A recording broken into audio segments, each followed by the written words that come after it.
Assalamualaikum warahmatullahi wabarakatuh. Kembali lagi di channel Biologi Education.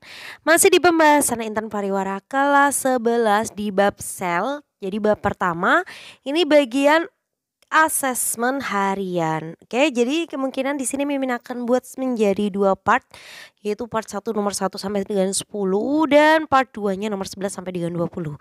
Mari kita simak bersama-sama. Oh iya, Mimin mohon maaf karena udah beberapa hari ini nggak upload video dikarenakan sakit ya.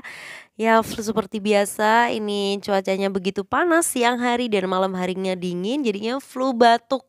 Jaga kesehatan ya buat kalian semua yang ada di rumah.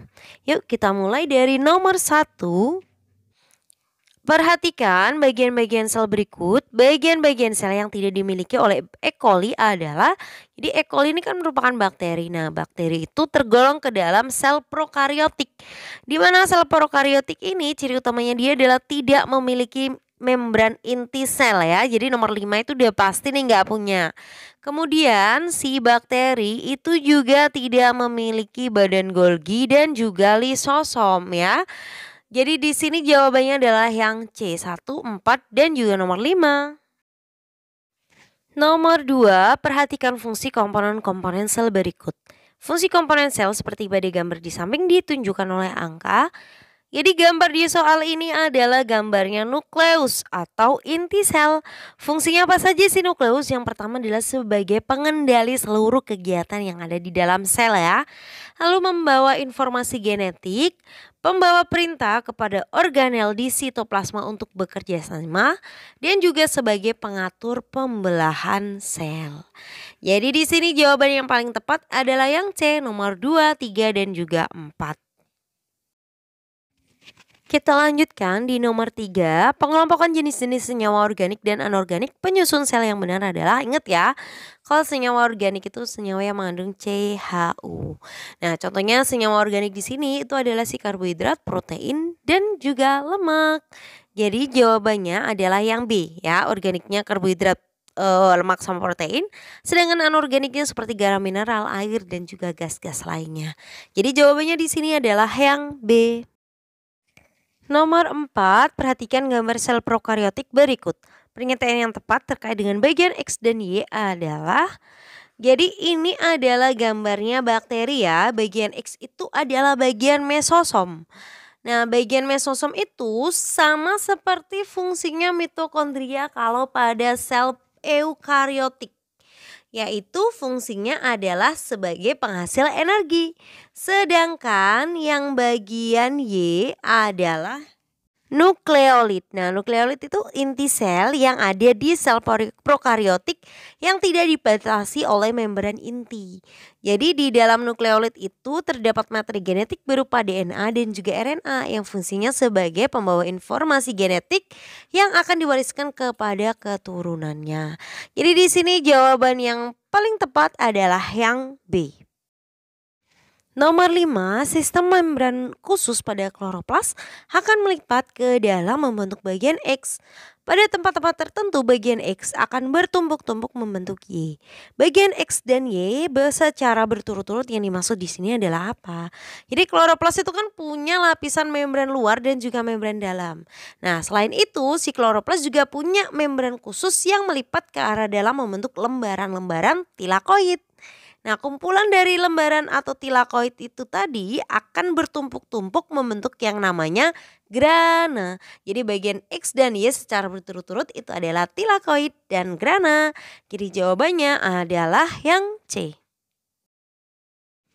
Nomor 6, urutan jalannya protein hasil sintesis ribosom yang akan dikeluarkan dari sel yaitu, jadi ribosom itu kan ditemukan dalam sitoplasma dan melekat pada dinding retikulum endoplasma kasar. Nah, ribosom yang melekat pada retikulum endoplasma kasar akan mensintesis protein untuk dikeluarkan dari sel. Nah, protein yang terbentuk itu akan ditampung oleh si RE atau retikulum endoplasma. Lalu dinding-dinding pada ujung retikulum endoplasma itu akan membentuk yang namanya vesikula atau vesicle transport, yang di dalamnya sudah terdapat protein tadi. Nah, vesikula transport itu akan bergerak menuju badan Golgi. Dalam badan Golginya protein tersebut akan dimodifikasi selanjutnya si badan Golgi akan membentuk vesicula secretory yang membawa protein menuju membran plasma untuk disekresikan. Jadi baru bisa keluar.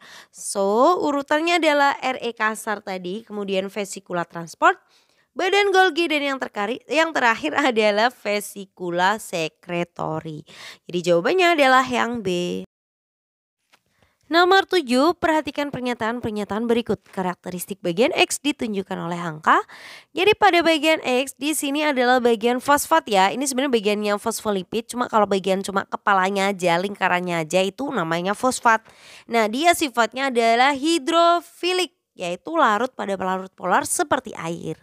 Jadi jawabannya adalah yang A, yaitu nomor 1, 3, dan juga nomor 5. Kita lanjutkan ke nomor 8. Suatu organel berasal dari perpanjangan membran inti ke arah sitoplasma. Nama organel yang dimaksud beserta fungsinya adalah, jadi ini yang dimaksud di soal itu adalah organel retikulum endoplasma ya. Jadi RE itu adalah perpanjangan dari inti sel ke arah sitoplasma yang bentuknya seperti jala. Nah, kalian pasti udah tahu kan tentang RE ini. RE itu jenisnya ada 2. Ada RE kasar dan juga RE halus. Kenapa disebut dengan RE kasar? Karena di dalamnya terdapat ribosom. Nah, untuk fungsinya sendiri yang pertama itu bisa untuk sintesis lemak dan juga kolesterol. Untuk menampung protein yang telah disintesis oleh ribosom khususnya adalah retikulum endoplasma kasar, lalu untuk transportasi molekul dan juga menetralkan racun. Jadi di sini jawaban yang paling tepat adalah yang A. Nomor 9, perhatikan gambar berikut. Bagian sel yang berperan membentuk membran plasma dan oksidasi makanan secara berturut-turut ditunjukkan oleh angka. Jadi kita identifikasi terlebih dahulu. Untuk nomor 1 itu adalah nukleus. Lalu nomor 2 itu adalah retikulum endoplasma. Nomor 3 badan Golgi. Nomor 4 mitokondria. Sedangkan nomor 5 adalah retikulum endoplasma. Nah, kita cari yang fungsinya yang pertama? Membentuk membran ya. Membentuk membran itu adalah fungsi dari badan Golgi ya. Jadi nomor 3. Kemudian yang selanjutnya adalah oksidasi makanan. Nah, oksidasi makanan ini fungsinya siapa? Oksidasi makanan adalah fungsi dari mitokondria. Maksudnya di sini adalah mengubah makanan menjadi energi. Jadi jawabannya adalah yang D, 3 dan 4. Nomor 10, perhatikan gambar sel tumbuhan berikut. Fungsi komponen sel yang ditunjuk oleh angka 1 dan 2 adalah, jadi berdasarkan gambar di soal nih, yang organel nomor 1 yang besar itu adalah si vakuola. Lalu untuk yang nomor 2 itu adalah peroksisom ya. Jadi vakuola itu fungsinya sebagai tempat menyimpan hasil sisa metabolisme atau bisa juga disebut dengan makanan cadangan. Lalu untuk yang peroksisom itu fungsinya sebagai tempat oksidasi substrat untuk menghasilkan hidrogen peroksida yang selanjutnya akan dipecah menjadi air dan juga oksigen. Oke, jadi di sini jawabannya adalah yang B. Sekian pembahasan kita kali ini, semoga bermanfaat. Untuk part selanjutnya ditunggu ya. Terima kasih. Assalamualaikum warahmatullahi wabarakatuh.